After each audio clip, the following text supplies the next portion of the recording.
નમસ્કાર મિત્રો, તમારું સ્વાગત છે જય મોમાઈ ડિજિટલ ચેનલમાંથી।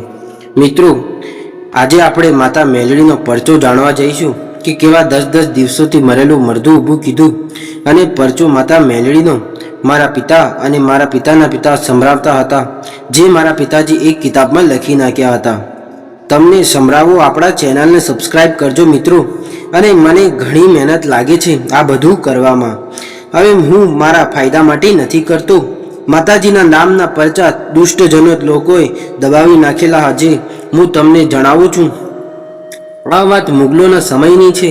ત્યારે ગુજરાત અને રાજસ્થાનની સીમામાં વસેલું એક નાનું ગામ હતું। ત્યાં એક 16 વર્ષની નાની બાળકી રહેતી હતી, જેનું નામ સોનલ હતું, અને સોનલનો નાનો ભાઈ હતો કનુ। અને કનુ અને સોનલના માતા પિતાને કોઈક મારી નાખ્યા હતા। સોનલની બચપનની નાની આંખોમાં જિમ્મેદારીનો બોજ પડી ગયો હતો। સોનલના કાકા પોતાની ખૂન હોવાથી પણ તેમને જાનવરોથી પણ જાયલા સમજતા હતા, અને વાતમાં તાણા કસતા હતા, અને અપમાન અને તાણામાં કસતા। અને અહીંયા તક બધું ઠીક હતું, પણ તેમના માતા પિતાની છોડેલી જમીન માથે પણ કબજો કરવા ચાહતા હતા। પણ મિત્રો, સોનલ ઠાની લીધું હતું કે માતા પિતાની ધરોહર માટે જીવ આપવો પડે પણ તો પણ આપી નાખીશ, કને આપી નહીં પણ જમીન। સોનલ રાત દિવસ પારકોના ઘરોમાં કામ કરતી અને જે પણ એઠું જૂઠું મળતું એનાથી કનુને ખવડાવતી। કનુનું વસેલું સોનલ ખાતી અને ક્યારેક બંને જણા ભૂખા સૂઈ જતા। પણ મિત્રો, સોનલના પિતા હિરજી મખાણિયા મા મેલડીનું નાનું ઘણું ખેતરમાં માતા મેલડીનું મંદિર બનાવ્યું હતું। ત્યાં સોનલ દર રવિવાર જાતી અને મિત્રો માતા મેલડીને નવડાવતી, માતાજીની સેવા કરતી અને માતાજીને અરજ કરતી કે માડી, તારા આટલા મોટા જગતમાં તું મારા ભાઈને અને મારી આપણી બાકી તો માડી, મારા કાકા કુટુંબ પણ અમને જાનવરોથી પણ જાયલા સમજે છે, અને તું મારા ભાઈની રક્ષા કરજે માડી, કારણ કેમ કે અમારી એટલી નાની ઉંમરમાં અમારા ઘણા બધા દુશ્મન છે માડી, તું અમારી રક્ષા કરજે। મારા માતા પિતાને કોઈ પણ માર્યા હોય, પણ તું અમારી છે માડી, મારા ભાઈની રક્ષા કરજે અને મારી રક્ષા કરજે માતા। પણ મિત્રો, કિસ્મતને કંઈક બીજું જ વાતની મંજૂરી હતી। એક દિવસ સોનલ ખેતરથી એક રવિવાર હતો અને સોનલ ખેતરથી પાછી ઘરે આવી, પણ કનુ ક્યાંય દેખાતો નથી। વિચાર કીધો ક્યાંક રમવા ગયો હશે, પણ રાત પડી, સવાર થઈ, એમ કરતા 5 દિવસ વીતી ગયા, પણ ભાઈનો ક્યાંય નામો નિશાન નથી। સોનલ ગાંડી બની ગઈ, કનુને ગોમ ગોતવા લાગી અને નદી નાળોમાં ઝાંક્યું, કનુ ક્યાંય દેખાતો નથી। મિત્રો, 16 વર્ષની નાની ઉંમરમાં આ દીકરી શું જોવે છે એ તમે જોજો।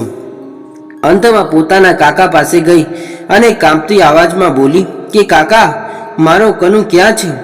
પણ સોનલના કાકાને ઠંડી હસી કરી અને બોલ્યો કે અમને શું ખબર, ક્યાંક ભાગી ગયો હશે।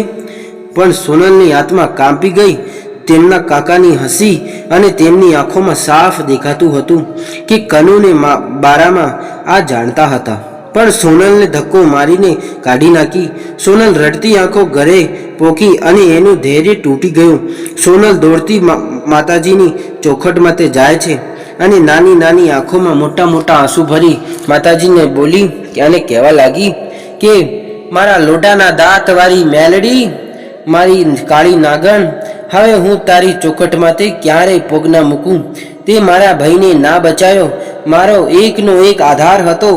અરે મારી બાપની જમીન માટે મારા કાકા કુટુંબ હક જમાવા કરતા હતા, અને તું પણ મળી ગઈ। તું મને કહેતી તે મારા ભાઈને કેમ માર્યો માડી? તે મારો એક જીવવાનો એક પણ આધાર તે લઈ લીધું। તને આ પણ નથી ખટ્યું જેટલો હાથ મારા કાકા કાકીનો છે મારા ભાઈને મારવામાં, એટલો તારો પણ હાથ છે માડી। જા, હવે તારો અને મારો રિશ્તો ખતમ, મા બેટીનો રિશ્તો આજથી હું મટાવું છું। આટલું કહેતા સાથે માતાજીના આંખોમાં ગડગડાટ આંસુ નીકળવા લાગ્યા। સોનલ તો રડતી પોતાના ઘરે ગઈ। આંખોમાં 10 દિવસથી ભૂખી સોનલ બેહોશીની હાલતમાં થઈ ગઈ। મિત્રો, જેનો એક આધાર નાનો ભાઈ અને 16 વર્ષની દીકરી છે, એનો એક આધાર પણ ખોવાઈ જાય તો મિત્રો શું થાય એ આપણે આગળ જોઈએ.